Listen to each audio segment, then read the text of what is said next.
We're here this morning with Amy Baker, who's the director of the Office of Economic and Demographic Research. And Amy, we know you just came out of a real busy season doing a lot of different estimating conferences, so thanks for being with us here today. No problem, it's my pleasure. Excellent. Tell us a little bit about the Office of Economic and Demographic Research. What does EDR do? What are its functions, and who does it work with to perform those goals? We're mostly like a congressional budget office for people that are familiar with that, where our primary responsibility is to support the legislature. And so we give them independent research, models, estimates, and they can use that in their policy-making decisions. But a big piece of what we do is coordinate and operate the estimating conferences for the state. So the conferences are statutorily created. They've been around a long time now. Florida was one of the first states to move in that direction.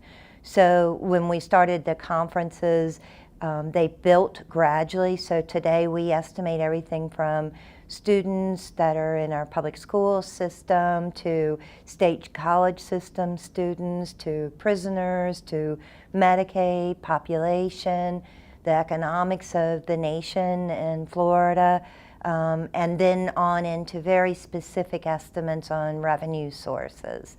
So we meet about 3 times a year. We call them seasons. And in each season, we have about 30 conferences that get together and look at these various topics. And so our job is to coordinate it, 1, and 2, I'm the only one that's on every conference. So we have kind of a responsibility of keeping a consistent story across those conferences and making sure the assumptions are staying similar. Excellent. So describe what a conference would look like to us. Tell us a little bit about the background of the players, and what does it look like once you all do go into conference? The main purpose of the conferences is to make sure that professional staff can reach consensus on numbers, so that's taken off of the plate of the legislators themselves and the governor's office. So unlike other states, unlike Congress to some extent, we try to keep that burden of fighting over numbers out of the whole discussion so that they're free to discuss policy and what to do going forward. So our conferences are set up almost identical. The people are different, but the structure is the same. We have a professional staff person from the House, a professional staff person from the Senate, me in my office, and a professional staff person from the governor's office. So we have all major players represented at the table. Even though I work for the legislature, as I said, my role is more of a coordination role and providing a lot of the data, a lot of the information. Depending on the conference itself, they try to select professional staff that have some expertise in that area. So if we're doing Medicaid, they would have appropriations staff that know a lot about the Medicaid program. If we're doing a tax source, it's usually finance and tax staff that know a lot about the tax structure. So it's tailored in that sense, but the areas that are being represented are all the same. And you all often in these conferences, you actually debate over the numbers that you end up using ultimately, almost in a consensus process. Yeah, we have usually at least 2 different forecasts being presented depending on the conference. My office almost always presents a forecast, and then we either have one from a key agency or from the governor's office for the other. And then the conferees, the 4 what we call principals, they discuss those forecasts, they discuss the assumptions that were used, why they're getting different results. We have sometimes our own information we're bringing to the table, something else we know, and then we'll either adopt one or the other of those forecasts, or we'll make slight adjustments that we can all agree to. It's referred to as consensus because any one of us could veto that. Any one of us could say, we're not comfortable making those assumptions and we refuse to consent. And then we have to keep working to try to get some area of agreement. And usually that's not hard to achieve. We have very similar information available to us and thoughts that we're bringing to the table. So we're able to get something that all four of us are very comfortable taking away from it. Great. So let's shift for a second and talk about one of those conferences, and that would be the Workforce Estimating Conference. Tell us a little bit about the history of that and what some of the recent developments have been. I know September 2013 is a big date there, but give us a little bit of a feel for how that conference was used and how it's progressed or transitioned. The conference is somewhat misnamed, is the way I would refer to it. People thought that we were bringing a lot of discussion and knowledge to how the workforce and the labor market in Florida was operating, what it looked like, how what our expectations were for the future. And it really, for most of its life, was just a cog in the wheel, a very technical part of an administrative process that was used to take mostly federal dollars and make them available to local regions of the state. So it was mostly related to training funds, education funds that could be distributed to folks. So we were looking at specific occupations, so very granular. We were making an assumption about how those occupations would typically grow, assuming everything else continued as normal. And we were making assumption about the wages that would be available, and then dispersing that, adopting those assumptions and dispersing that information. So we spent a lot of time thinking about, well, should we do more with this conference? And so at the very end of its life, we moved a little bit away from just pure training dollars and the state college system focus that it had before. And we're starting to move into back undergraduate degrees, graduate degrees, and what those implications were. About that time, as we were making that shift, they very much changed how those dollars were distributed in Florida. And so we lost the primary mission, and we decided that the conference itself didn't have a purpose anymore, so it was effectively disbanded and hasn't been meeting. But immediately we started talking about, okay, if you're not doing that and you were free to provide information that was important to the legislature, to various agencies that are key to the labor market process in Florida, and to the governor, what would you do? And that's when we started coming up with a number of different needs that we had heard being expressed over years, and how to best meet those needs. Who were, in the days in which you all were actively utilizing that Workforce Estimating Conference, who were the principal players that were at the table? In terms of agencies, and this one was around long enough that it kind of crossed from an old way of doing the conferences into the new way. But at the end, we have key agencies that the law calls participants. And participants in this case were folks from the state college system. We had some folks from the Department of Education. We had clearly what today is DEO at the table. At the time it was AWI, their labor market statistics folks. We had some of the folks that were more familiar with economics at the table. My office was pretty involved because we do so much with labor in general. And so we had a large number of folks. AWI was probably the key player in that, but we always had people on the phone, in the room, discussing a part of it. So depending on what we were doing at the time, we were bringing people in and out. Have there been efforts to restart that conference in a different format or in a different way? We spent primarily with legislative assistance in the House and the Senate. EDR spent about 2 years really thinking through what we need and what would be beneficial in Florida. So we came up with a couple of different things and had a number of meetings to get to a vision. And so what we were contemplating at the time is a kind of the refurbishment or almost a brand new labor market conference.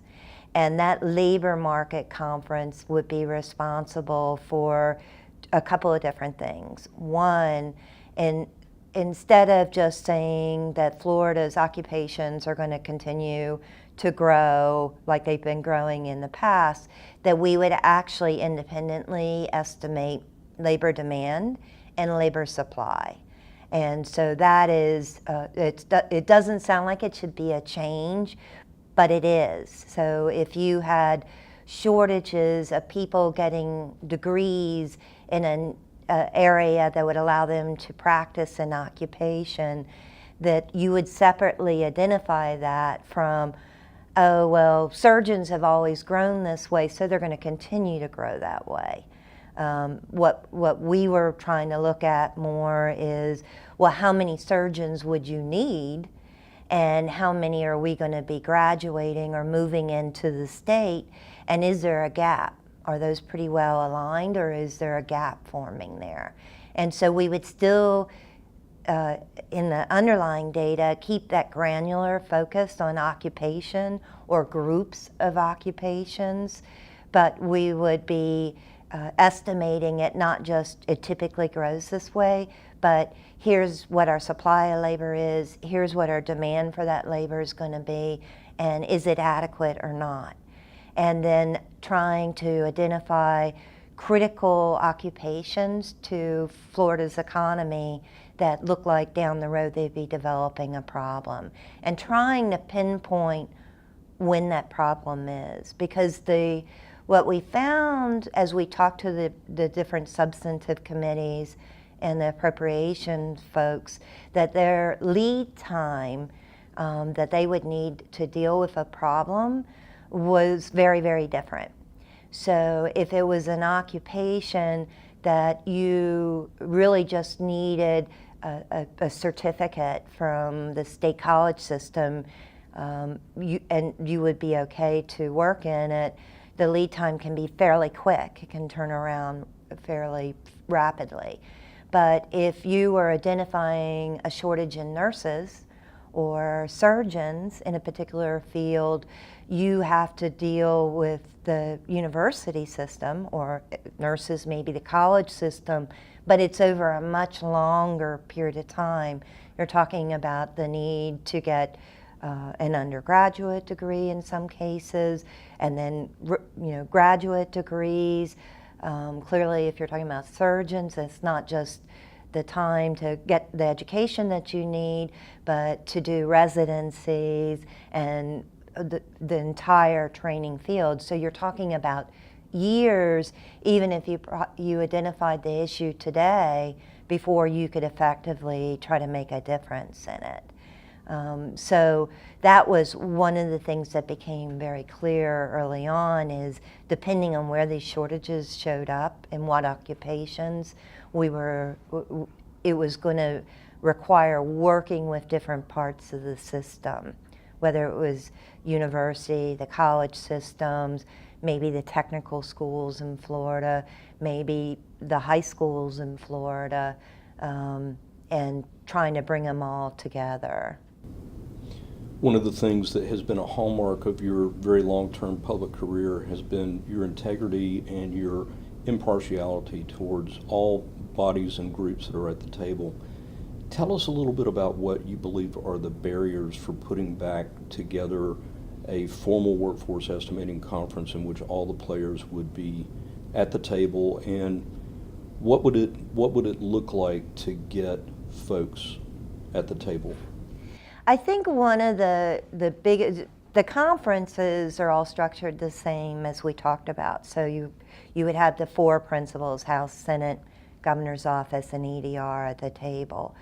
But in terms of the participants, it would be very widespread, more widespread than most of our other conferences. Usually you have a key agency that needs to be at the table, whether it's ACA for Medicaid or Department of Revenue for sales tax, whatever the subject matter is, you only have to worry about one key agency at the table. In this case, you have a very wide number of players that need to be at the table. And so it would be everyone we just mentioned, from state colleges, the university system, to DEO, to the labor market folks, potentially to the economic development folks, depending on the area we're discussing, to K through 12 folks and what the high school graduate expectations are. And you would have to have all of them at the table to get every piece of what you need. And so you could either approach that from having a number of different conferences, each of which has area of expertise, or trying to do it within the confines of one conference. And I think what we have today is so dispersed over so many areas. What the conference can bring is bring all these pieces together and try to develop a consistent forecast, a consistent view, and consistent information. So you would have to structure it differently than other conferences because you would have such a wide number of participants. The other thing I believed as we tried to work through the details of it is normally you have a conference that meets every season, and then that conference is done with its work. If its work is a Medicaid forecast, it meets on Medicaid, and then it's done until the next season. Now, Medicaid is a good example because we actually have to meet multiple times to get to the final Medicaid forecast. We meet one time as a conference where we're discussing caseload and population growth and who's likely to need health care. We meet a second time as a conference to talk about federal funding and what we think the federal participation in Florida's funding is going to be in the future. And then we meet a third time in that season to actually do Medicaid expenditures. So it's the same group, but we meet multiple times and talk about different issues every time we meet. I think for sure you would have to do that with a labor market forecasting conference.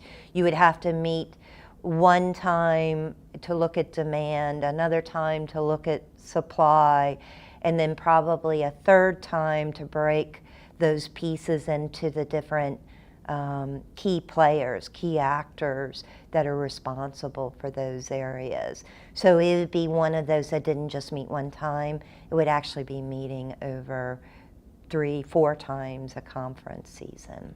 And if the discussion ever raises itself about the location of that conference, really from the standpoint of the Office of Economic and Demographic Research, you all are really the only ones that have the tool set and have the cadre of staff put together to do the economic work that's necessary for those types of conferences. Is there any other group or entity out there that could do the level of work that you all do to do that type of conference? Definitely there's folks that could do pieces of it, but there's really no one responsible for all of this because you're talking about a very large scope from start to finish. So our office today, for example, does Florida Economic. As a part of the Florida Economic Conference, We estimate everything from the unemployment rate to the labor force size to what we think the growth is going to be in different occupational areas. And so you would want to bring that in.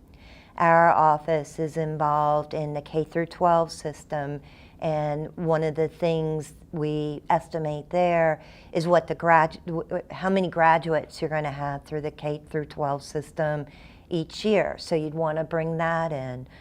We're also involved in the state college system and estimating what its enrollment is going to be, not just at the lower division, but the upper division and in different programs across the state. You'd want to bring that in. We've done some work with the state university system, and so you would want to bring that information in. So having an entity that's used to dealing with all the pieces would be very good. Everybody else has, by law, by in some cases federal responsibility, very particular areas and missions that they're responsible for, and they need to be. You don't necessarily want your state college system telling the state university system exactly how to run their operations. They need to be focused on their area and making the state college system good, and the folks that are involved in the state university system need to be focused on their area. Same thing with DEO. It needs to be focused on economic development. It needs to be focused on producing labor market statistics. And so they each need to do what they're doing, so you need kind of a wraparound entity in order to make this conference work. So when we were looking for, okay, where could you house this, what could you do, all the discussions we had kept coming back to, well, if you do it as a conference, you're having a lot of expertise, you're building a lot of consensus on the results, and that's important. And two, that our office is so involved in all these different areas that we could bring a large number of staff people and different models to bear on pulling off a good forecast. One of the results in this is making statements about we have critical shortages potentially in certain occupations. That is important news. It may not be welcome news. People aren't going to be excited to know necessarily that we don't have enough general practitioners in Florida to accomplish a certain medical field, but it is very important news. And I think underlying all of this is the demographics of Florida. So where you had a history of forecasting occupations just the way they always grew and assuming they would continue to grow that way and they would meet population demands in Florida. And we know from our demographics that we have big shifts coming. Florida is becoming much more diverse as a state. We saw that in the 2010 census, and we're seeing that every year since then. And we definitely know that we're becoming an aging state. So an aging state, as the baby boomers continue to move in retirement, brings out a need for services that might not have been that strong in the past. But in addition to that, we know that the ratio of the labor supply, the active workers, to the number of retired folks in Florida is dramatically changing. And so if we do nothing else in Florida, we know we're going to develop some natural labor shortages because of that. So you're having to bring all this information together. You're trying to forecast into the future how these different streams of needs are going to be growing and how they come together. So there may be some surprising results, or maybe some results that people weren't hoping to see, but it's very important to plan now for what we're going to be seeing in 2020, 2030, 2040. It's a lot of really great information and a good segue to the next question, which is this.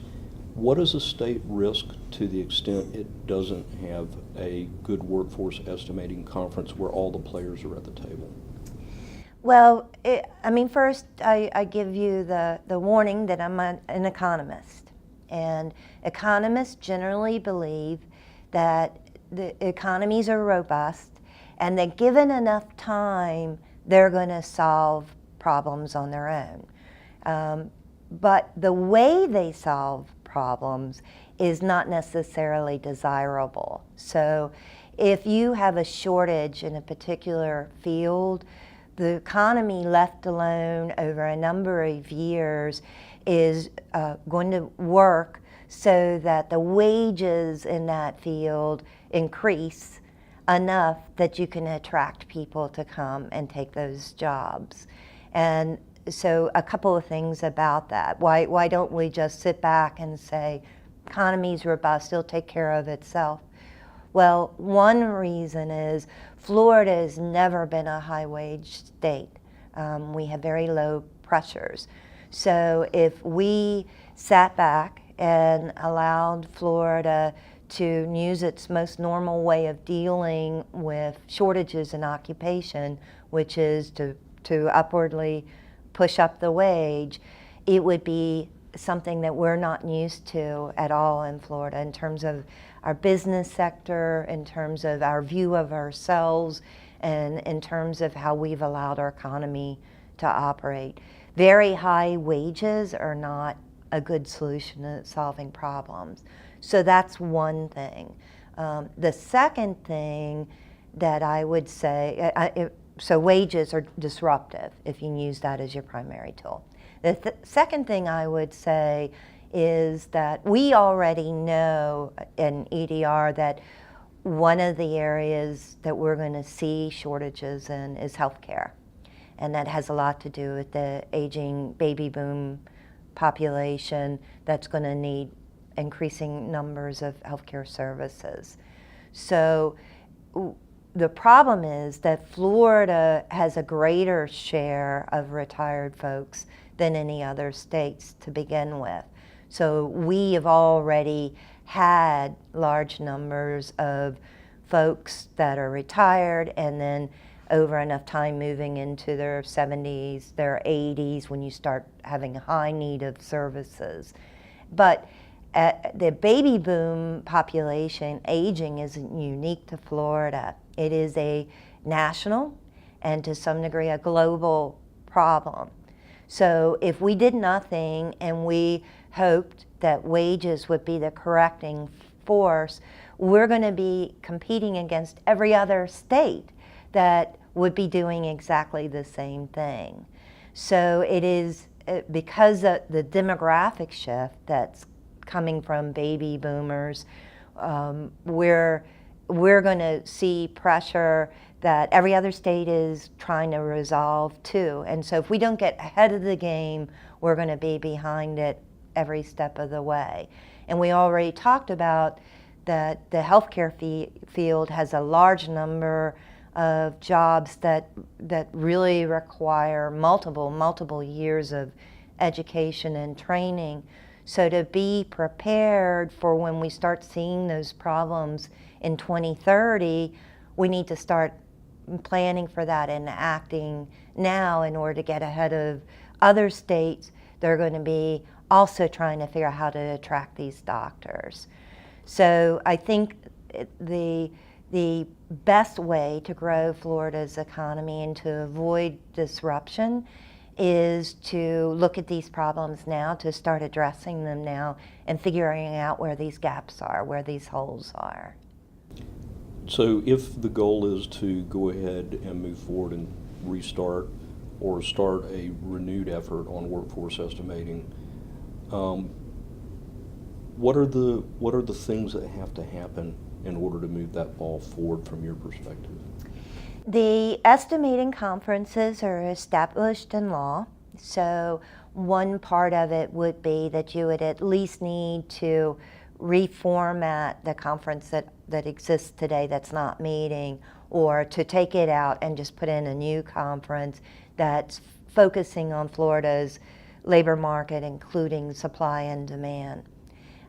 To do that, you're going to have a lot of buy-in from the legislature that that's what they want to do, that they want to elevate this issue to be a conference rather than just EDR, why don't you go think about this and give us the results, that they would be elevating it, because every conference product that is adopted through that mechanism is official information in the state. So once it becomes official information, all state agencies that use that information have to rely on that. They can't develop their own independent estimates. They're using that forecast. So they have to agree that they want to elevate it to that level and that it is important enough to do that. And so what we know from the past is that the legislature is very receptive to ideas from the public, to ideas from businesses, and to business groups and organizations like yours. So they believe that they're the hands on the ground and that they're going to have a better feel for what the needs are. And so even though they're ultimately putting the bills together and drafting them and shepherding them through the process, a lot of those initiatives start on the ground outside of the confines of Tallahassee. So I believe that if we had an organization like yours that is responsible for thinking of these longer term issues, that they could be very important to helping to design it, to bringing it about, showing what the purpose of it would be, the needs of it would be, and actually championing it through the legislative process. And I think that's very critical. One, to show the buy-in that we understand how important this is, but two, to help the legislature address that issue. A lot of issues in Tallahassee are dealing with the crises that are immediate, or expected to be happening within the next 2 years, 3 years, 4 years. So when you're talking about establishing an estimating conference that has a long-term focus, that probably is a little bit out of the norm, and so it'd be best if you brought in some the best and brightest thoughts from the business community to help put that together. We've been here this morning with Amy Baker, the Director of the Office of Economic and Demographic Research. Amy, thank you so much for your time. You're welcome. It's my pleasure.